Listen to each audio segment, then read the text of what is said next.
Mexico's new president will be sworn in tomorrow. Andrés Manuel López Obrador is facing a list of major challenges as he becomes the country's newest leader. Vice President Mike Pence will attend tomorrow's inauguration along with President Trump's daughter and advisor, Ivanka Trump, as well as Homeland Security Chief Kirstjen Nielsen. López Obrador has drawn comparisons to President Trump for being a populist, outspoken politician. So for more on this, we want to bring in CBSN contributor Willis Sparks. He writes for Signal, a newsletter produced by GZero Media. In fact, I think they called him the Trump of the tropics. He had a nickname, something like that? Well, actually, that was Jair Bolsonaro. Which is why this comparison is a little weird, because López Obrador is actually a leftist. He's the first leftist president of Mexico since the 1930s. But perhaps it's because of the populist kind of aspect. Well, he's charismatic. To him. Yeah.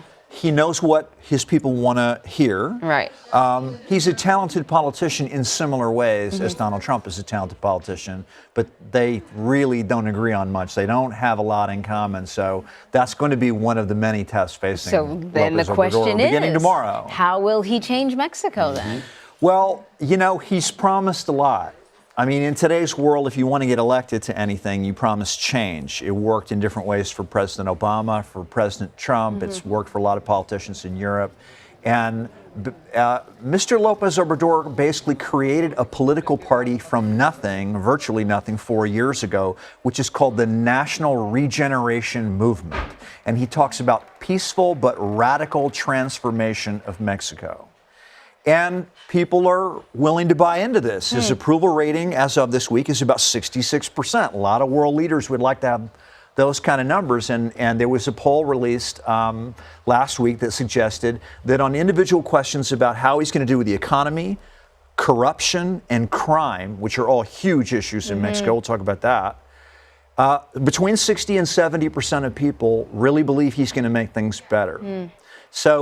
But you start looking at what the challenges really are. Mexico's economy has been growing at about half the rate of most emerging market countries for 25 years. There are really long-term structural problems with Mexico's economy. Corruption is a long-term serious problem in Mexico, as it is in a lot of other emerging market countries, but it's a special problem in Mexico. Crime, one of the highest murder rates in the world. The murder rate has nearly doubled just in the last 3 years. And I saw a stat this morning on the way over here. 95% of murders in Mexico go unsolved. A lot of it has to do with organized crime. And Mr. López Obrador, of course, when he was a candidate, was asked, well, how are you going to deal with all these, this murder rate and the criminal organizations? And his response, a lot of people feel, is not very credible. He said, well, we're going to look at root causes. Remember, in Mexico, a president gets one term. They're term limited. They get 1 6-year term. So root causes is a long-term issue. Yeah. But he's talking about amnesty for drug dealers. He's talking about decriminalizing certain classes of drugs. But the other thing that's really controversial is he actually wants to create something he's calling the National Guard, which is going to be run by the Army. It's Army, Navy, federal police together trying to deal with a lot of local crime issues in places where criminal organizations, drug gangs literally outgun local police.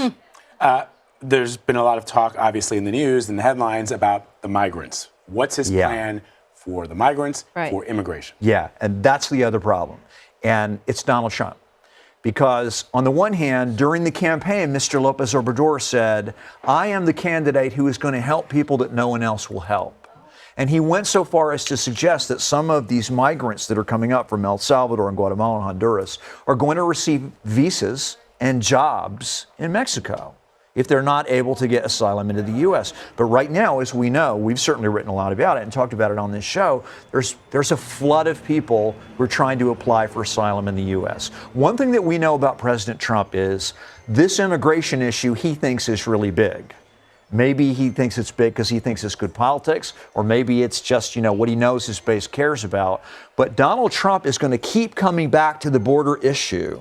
And I think it's going to be a real problem for López Obrador over the next couple of years, because if these people are not allowed into the U.S., what's López Obrador going to do with them? We're talking about large numbers of people and more Mexican people in the northern part of the country that say, wait a minute, What about my jobs? Why is there a tent city in my backyard? Yeah. It's a problem that's already bad, that's very likely to get worse. And Trump and Lopez Obrador may be getting along right now, but that may not last very long. Well, if he says, you know what, we'll absorb some of these people into Mexico, that's exactly what Donald Trump would like to see happen, right? But will the Mexican people like to see that happen? Absolutely. Right? And you may be encouraging more people from Central America to say, well, maybe we can't get to the U.S., but Mexico is a lot better deal than where we are now. Yeah. This is a major challenge for Lopez Obrador, and he's going to be judged pretty quickly. His honeymoon may not last very long.